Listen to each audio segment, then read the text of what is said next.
Selamat malam, saya Agustinus Nahat, SMH, berada di Kota Soe, mau menanggapi terkait dengan informasi dari Humas bahwa pengacara daripada IU mengajukan permohonan pra-peradilan terhadap penetapan tersangka IU di Pengadilan Negeri Kota Kupang. Saya mau menyampaikan beberapa hal, yaitu karena kasus pembunuhan Astrid dan Layar ini cukup menyita perhatian publik, dan saat ini sebenarnya sudah penempatan tersangka sudah 2 orang. R saat ini sudah tahap 2 dan tanggal 11 Mei jadwal sidang pertama. Dan IU baru saja ditetapkan sebagai tersangka, dan kuasa hukumnya informasi telah mengajukan permohonan pra-peradilan terhadap Kapolda Nusa Tenggara Timur di Pengadilan Negeri Kota Kupang. Apa itu pra-peradilan? Sebenarnya pra-peradilan itu mau melihat bahwa apakah penempatan tersangka itu sah atau tidak. Penggeledahan, ya kan? Penahanan, apakah itu sah atau tidak, dan penyitaan. Karena sesuai dengan putusan MK bahwa pra-peradilan itu sudah diperluas. Penempatan tersangka juga menjadi objek pra-peradilan. Kita flashback bahwa perkara pembunuhan Astrid dan Layar ini cukup panjang, ya.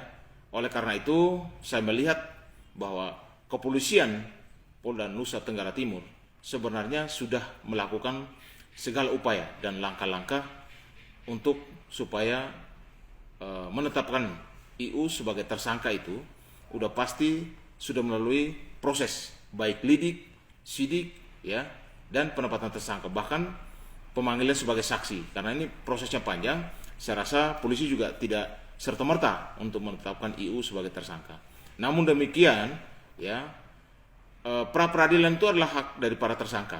Itu adalah salah satu upaya hukum. Apakah nanti dalam proses nanti apakah penempatan tersangka IU itu sah atau tidak, kita lihat lagi nanti dalam proses prapitnya. Karena nanti proses prapit itu akan dilakukan tidak lebih dari 7 hari, dan hakimnya pun tunggal, sehingga masyarakat bisa melihat dan memonitor, ya, supaya proses ini berjalan. Dari permohonan dari para pemohon nanti akan ada jawaban daripada pihak termohon, selanjutnya ada replik, duplik, dan juga ada pemeriksaan saksi, bahkan saksi ahli, ya, bahkan dokumen, ada kesimpulan, bahkan nanti pada prinsipnya nanti ujungnya adalah ada putusan daripada hakim tunggal prapit. Nah, kenapa pihak IU mau mengajukan pra-peradilan? Nah, ini yang nanti kita lihat dari para permohonan mereka. Apakah mereka lihat bahwa penempatan tersangka itu tidak sah, baik dalam prosesnya, ya, apakah tidak sesuai dengan prosedural atau tidak. Namun demikian, masyarakat tidak perlu khawatir, ya, karena di dalam proses pra-peradilan itu tidak masuk ke dalam pokok perkara. Sehingga apakah nanti dalam proses prapit itu permohonan diterima atau tidak, kan begitu. Kalau diterima nanti, apakah hakim prapit akan memberikan SP3, akan menghentikan proses ini, ataukah dalam amar putusannya akan kita lihat seperti apa.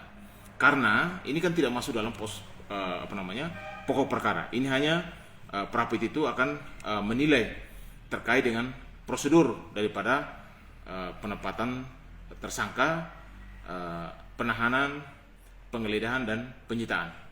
Sehingga saya minta kepada masyarakat Nusa Tenggara Timur untuk melihat lagi proses nanti di Pengadilan Negeri Kota Kupang dalam waktu dekat. Kalau jadwalnya sudah keluar, silakan supaya semua bisa melihat prosesnya dari awal seperti apa, nanti dalam putusannya juga seperti apa. Tapi saya yakin bahwa proses yang begini panjang, kepolisian Polda Nusa Tenggara Timur sudah melakukan semua langkah-langkah atau prosedural, sehingga